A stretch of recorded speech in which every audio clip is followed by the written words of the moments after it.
Muy buenas tardes, señores participantes, comité organizador, miembros de la mesa. Yo agradezco que me hayan hecho la presentación como doctor, pero yo todavía no me he doctorado, tengo que esperar hasta el 16 de septiembre de este año para poder terminar esa etapa.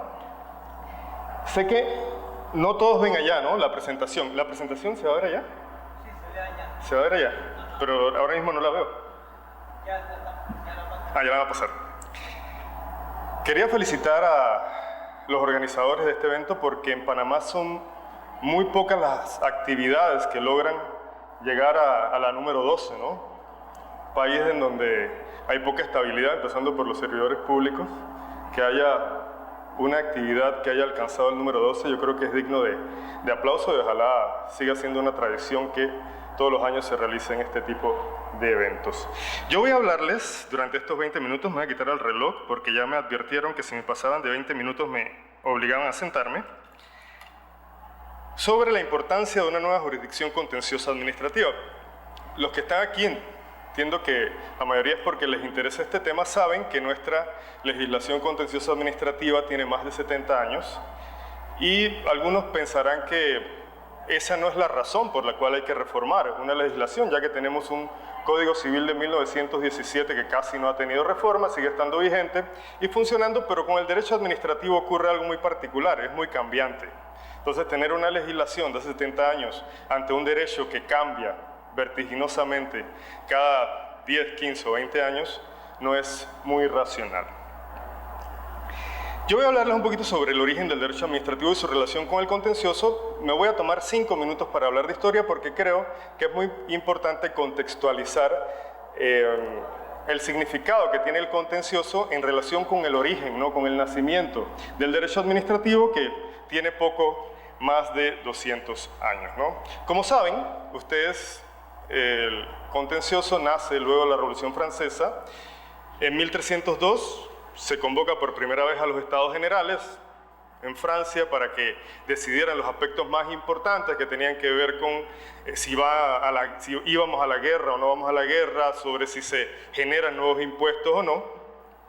Pero se votaba por estado y había 3 estados: la monarquía, la nobleza y la plebe. De manera que cuando había alguna decisión que podía afectar a la monarquía o la nobleza, generalmente, por decirlo en buen panameño, planchaban esa decisión a través de votaciones y a través de algo que ejercían los parlamentos judiciales. Los parlamentos judiciales, si bien el parlamento que conocemos actualmente tiene que ver con ese hemiciclo legislativo donde se discuten las leyes, en Francia eran las agrupaciones de jueces. Entonces, cada vez que había alguna decisión del rey que podía afectar a la monarquía o el clero, estos parlamentos ejercían las facultades de veto y no pasaba ninguna de estas decisiones. Es para que nos vayamos un poco conectando, ¿no?, con el tema del contencioso. Cuando se aprobó, cuando se aprobó en 1789 que en vez de votar por estados, se votara por hombre, que cada hombre valiese un voto, obviamente cambió todo el mecanismo democrático de adopción de decisiones. Sin embargo, la Constitución francesa, para proteger un poco que las decisiones de la administración se pudiesen ejecutar sin control del órgano judicial o de los parlamentos judiciales, generó esas primeras leyes que nos conectan un poco con el contencioso en la actualidad. Por ejemplo, el artículo 5 de la Constitución francesa de 1791 señaló que los tribunales no pueden inmiscuirse en el ejercicio del poder legislativo o suspender la ejecución de las leyes, ni intervenir sobre las funciones administrativas o citar ante ellos a los administradores por razón de sus funciones, para que nos vayamos conectando, ¿no? No se quería que la instancia judicial tuviese posibilidad de vetar decisiones que adoptaba la administración. Las funciones judiciales son independientes y se mantendrán siempre separadas de las funciones administrativas. No podrán los jueces, sin incurrir en delito de prevaricación, intervenir en ninguna manera en las operaciones de los cuerpos administrativos. Esta fue una de las primeras leyes que se aprobó luego de la Revolución Francesa y lo que buscaba era evitar que los jueces conocieran de las decisiones de la administración. Una ley de 1795 prohibió terminantemente que los tribunales conocieran de los actos de la administración. Esa no es nuestra realidad, pero es nuestro antecedente. Y Napoleón Bonaparte creó el Consejo de Estado francés y ahí tenemos el antecedente de esos recursos que conocemos en la actualidad como recurso de nulidad y recurso de plena jurisdicción, porque el Consejo de Estado sustituía a los jueces en materia administrativa. Por eso se llamaba recurso de plena jurisdicción, porque consideraban que si los jueces juzgaban a la administración, estaban de alguna manera administrando. Nosotros no tenemos esta herencia francesa tal cual la vemos aquí. ¿Por qué? Porque en 1810, como se dio la guerra entre Francia y España y se aprobó la Constitución de Cádiz, nosotros decidimos seguir el modelo judicialista y ahí se dio la separación. Y esto permitió que nosotros adoptáramos un sistema distinto. Sin embargo, todos sabemos que en 1941 tuvimos un tribunal administrativo de lo contencioso administrativo, un tribunal que pertenecía a la administración, que duró poco más de 10 años y no funcionó. ¿Por qué? Porque se quiso seguir un poco ese modelo francés de que la administración se juzgara a sí mismo, pero sabemos que eso es complicado, ¿no? Ya viene todo el tema político a inmiscuirse y por suerte decidimos en la década de los 50 cambiar el modelo y adoptar el sistema judicialista en donde el contencioso se ejerce en una sede jurisdiccional y no administrativa. Aquí pueden ver, los que no les voy a decir lo que dice la pantalla. La Ley 135 de 1943 marcó un poco nuestro sistema contencioso, porque ahí se habla de que el Tribunal de lo Contencioso Administrativo, ¿de qué va a conocer? Dice, de los actos, resoluciones, órdenes o disposiciones del Poder Ejecutivo. Y la Ley 33 de 46 cambió eso de el Tribunal reconocerá como instancia y decidirá sobre los actos tiene por objeto revisar los actos. Y ahí nace la jurisdicción revisora de lo contencioso administrativo. Por eso nuestro contencioso es anacrónico.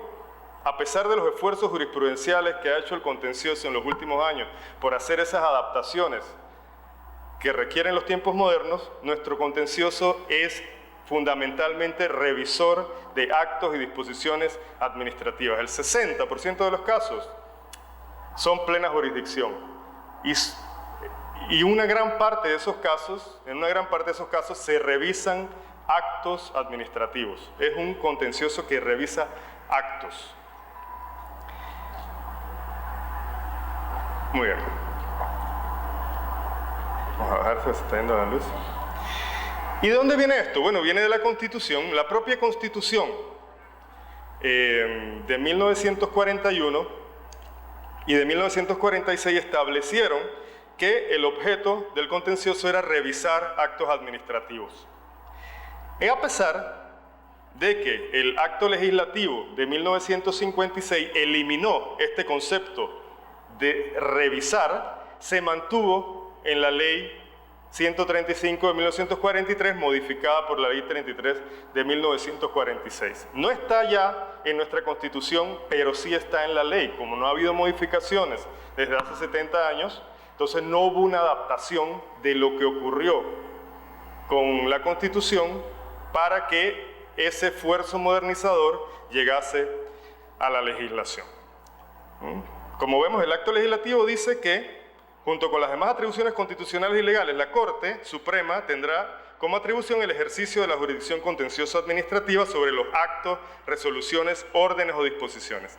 Otros países ya por estos mismos tiempos ya dejaron de hablar de contencioso sobre actos, sobre resoluciones y disposiciones y empezaron a hablar de protección de intereses legítimos y derechos subjetivos de los administrados. En Costa Rica, ya en 1963, la Constitución cambió ese concepto que venía de las legislaciones españolas de principio de 1900, que hablaban de revisar actos administrativos. Bueno, en Costa Rica ya le dieron el cambio de chip, por decirlo de alguna manera. Sin embargo, nosotros seguimos con ese tema de la revisión de los actos administrativos. Claro, esto está un poco conectado con la Convención, con el Pacto de San José de los Derechos Humanos de 1969, con esa década en la que se empezó a hablar de otros conceptos, y por eso permeó y logró que en la Constitución ya no se hablara de actos administrativos. De hecho, la Constitución costarricense no habla de que el contencioso revisa ni tiene por objeto analizar la legalidad o no de los actos y disposiciones, no. La ley protegerá al menos los intereses legítimos, los derechos subjetivos de los administrados. El acto administrativo es uno de los objetos del contencioso, no el objeto, como es fundamentalmente en Panamá. Entonces, la Constitución de 1972 copió el texto del acto legislativo de 1956. No hubo ningún aporte en la Constitución de 1972. Y no fue hasta 1983 que se incluyó una palabra que pasó un poco desapercibida, porque no hubo una explicación de las razones por las cuales se incluyó la palabra omisiones. Entonces, el contencioso, a partir de 1983, no solamente tiene como objeto analizar la legalidad o no de los actos, disposiciones, sino también de las omisiones. Y esto debió generar todo un cambio legislativo para que, a través de esa modificación de la ley, se incluyera la posibilidad expresa de que en Panamá se pudiese demandar, por ejemplo, la inactividad de la administración. Por ejemplo, si la administración no emite un decreto ejecutivo al cual le ordena la ley, que se pueda ordenar a la institución a que se emita ese decreto ejecutivo. Nosotros no tenemos mecanismos para que las cosas funcionen así. Todo hay que fabricarlo a través del silencio, y el silencio no funciona para todo. De hecho, el silencio funciona muy poco, y cuando funciona no funciona bien. Entonces, esto de las omisiones debió generar toda una serie de mecanismos para que el Estado fuese más responsable, pero no fue así. De hecho, hay sentencias que indican que en Panamá no es posible demandar la inactividad de la administración. Que usted, por ejemplo, le ordenen a una institución a que si no ha reglamentado algo lo reglamente, a que si no ha ejecutado un acto o disposición lo haga, a que si una junta directiva de una institución no se reúne, aunque la ley le ordene hacerlo, usted pueda lograr a través del contencioso que se reúna la junta directiva para decidir su caso. Aquí una junta directiva puede no reunirse por 10 meses, a pesar de que la ley le ordena reunirse cada 3, y usted difícilmente va a contar con un mecanismo legal que obligue o que le permita al contencioso o a las instancias jurisdiccionales que le ordenen directamente que se reúna la junta directiva. No contamos con esos mecanismos para generar más responsabilidad a la administración, y justamente porque la Constitución no previó esas posibilidades, ¿no? Y así quedó el artículo 206 del texto único, los que están viendo la pantalla. Seguimos hablando solamente de actos, omisiones, prestación defectuosa o deficiente de los servicios públicos, que también fue incluido posteriormente, y de resoluciones, órdenes y disposiciones. Por otro lado, la Ley 38 del 2000 parece que habla un lenguaje distinto, o trató de hablar un lenguaje distinto. Si ustedes revisen algunos artículos de la Ley 38 del 2000, ahí sí se habla de derechos subjetivos o intereses legítimos. El artículo 64, por ejemplo, dice que la iniciación de los procesos administrativos puede originarse de oficio o a instancia de parte interesada. Y cualquier persona puede exigir, una persona que sea titular de un derecho subjetivo o un interés legítimo, puede exigir que se cumpla, o que la institución o que el Estado cumpla con el resarcimiento de la violación de ese interés legítimo o derecho subjetivo. Eso no va en consonancia con lo que dice la Constitución. Ahí se trató de avanzar. El artículo 66, por ejemplo, dice: para ser parte en un proceso administrativo y para actuar como peticionario coadyuvante o para oponerse a la pretensión del primero, se requiere tener afectado o comprometido un derecho subjetivo o un interés legítimo. Pero, si avanzamos un poquito más en la ley, vamos a ver artículos como el 165, que dice: el escrito de formalización del recurso administrativo deberá contener el acto que se recurre y la razón de su impugnación. Como si lo único que se pudiese recurrir en lo administrativo fuesen actos. hay conductas omisivas, hay inactividad, hay situaciones que afectan derechos subjetivos e intereses legítimos que no son actos administrativos, que no son declaraciones unilaterales de voluntad que crean, modifican o extinguen una relación jurídica, que es lo que dice el artículo 201 de la Ley 38. Hay todo un abanico de situaciones que escapan, que el acto administrativo sea uno de los objetos, pero no el único, como parece desprenderse de la legislación. Entonces, esa norma, yo no culpo al que la redactó, esa norma está casada con el artículo 42 de la Ley 135 de 1943. Era muy difícil hacer la desconexión. Usted puede demandar en lo administrativo cualquier cosa que afecte derechos subjetivos e intereses legítimos, pero cuando llegue al contencioso no. No es muy coherente que usted desconecte el procedimiento administrativo del contencioso. Por eso, en países como Colombia tienen un código contencioso administrativo que incluye el procedimiento administrativo para que hablen el mismo lenguaje. Nuestras normas no hablan el mismo lenguaje y eso es un problema que tenemos al momento de la aplicación por parte de los operadores jurídicos, ¿no? Entonces tenemos la Ley 38, que además habla de acto administrativo, que habla de... Usted tiene que demandar resoluciones, dice la Ley 38. Entonces, vemos la dificultad que hubo de desconectar. ¿Cuánto tiempo tengo? 4 minutos, muy bien. 3 modelos en 4 minutos, vamos.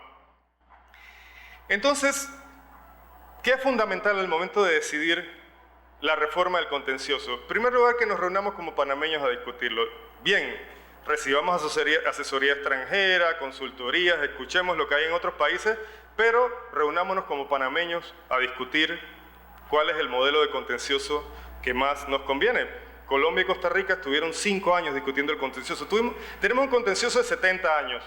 Nombrar una comisión para que redacte una reforma en 3 meses no es muy lógico, que es como la costumbre, ¿no? Vamos a nombrar una comisión, en 6 meses tiene que estar, o en 3 meses el proyecto. No, esto hay que hacerlo con calma, hay que involucrar a la ciudadanía para que entiendan qué es esto del silencio, por qué hay que discutir si es bueno, si es positivo, negativo. La ciudadanía no está conectada con estos temas, a pesar de que tienen una afectación directa hacia ellos, ¿no? Entonces hay 3 modelos. Por ejemplo, hay un modelo, el español, en donde usted donde el acceso depende de las pretensiones que haya sobre actos y actuaciones administrativas.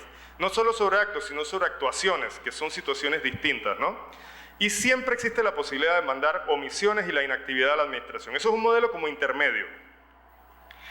Está el modelo colombiano, en donde hay una gran variedad de pretensiones, es muy complejo, es más amplio, el acto administrativo sigue jugando un papel fundamental, pero no se cierra la posibilidad de que usted pueda demandar otro tipo de situaciones que afectan o vulneran derechos subjetivos e intereses legítimos. Y está el modelo adoptado por Costa Rica en el 2006, que es un modelo abierto. De hecho, Costa Rica eliminó la obligación de agotar la vía administrativa. Usted puede ir directo al contencioso. Eso ya habría que debatir si es positivo o no para Panamá. Y miren, el artículo 36 del Código Procesal Contencioso Administrativo coloca el acto administrativo como uno de los objetos, pero usted puede mandar actuaciones materiales de administración, las conductas omisivas de la administración pública y cualquier otra conducta sujeta al derecho administrativo. De hecho, en Costa Rica, una ciudadana solicitó que se incluyera una medicina para una enfermedad rara dentro de las adquisiciones de la Caja de Seguro Social y el juzgado contencioso administrativo, como medida cautelar, ordenó a que se adquiriera la medicina mientras se decidía la legalidad o no de adquirirla. Es un cambio de mentalidad total. Aquí ya sería muy difícil lograr que se adquiriera la medicina y después vamos al fondo para ver si tiene derecho o no, ¿no? Es un cambio de mentalidad total. Bueno, en Panamá, ¿qué hacemos? Tenemos a los 2 vecinos que han hecho cosas. Vamos a hacer algo para cambiar este régimen que requiere no solo un retoque, sino un cambio de mentalidad. Entonces, ¿cuáles son los aspectos comunes de estos 3 sistemas? Que en la Constitución se habla otro lenguaje. Se habla de derechos subjetivos, intereses legítimos, se habla de derechos humanos relacionados con el contencioso y la nuestra sigue hablando de actos. Entonces, ¿necesitamos reformar la Constitución para hacer esto? Sí, para que funcione de la mejor manera, pero yo considero que si no hay constituyente, que ojalá haya, ya he perdido un poco las esperanzas y poco a poco las pierdo más, pero si no se reforma la Constitución, ¿podemos hacer algo? Yo creo que sí. Y ya para terminar, que es la última que tengo, que se me quedó ahí, ¿puedo regresar? Bueno, no regresa, pero bueno, el botón de la izquierda no.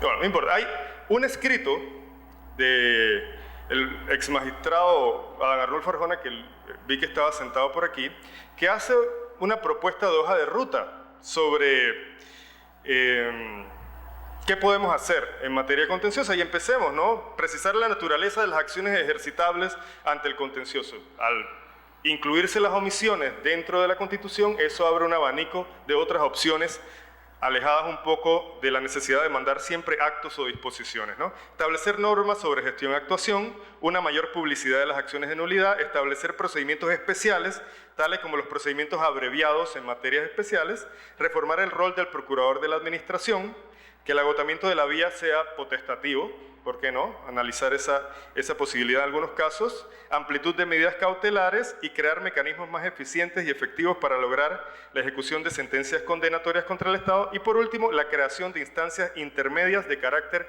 jurisdiccional administrativo. Yo me opongo y respeto mucho la posición de quienes consideran que el artículo 206 de la Constitución impide que podamos contar con instancias intermedias porque señala que la jurisdicción contenciosa administrativa recaerá en la Corte Suprema de Justicia. Yo creo y no he encontrado ninguna justificación en la explicación por la cual se adoptó esa reforma constitucional que impida a que el contencioso mantenga ciertas competencias y otras instancias intermedias atiendan otras instancias del proceso. Y ya se me acabó el tiempo, lo dejo hasta aquí. Muchas gracias por su atención.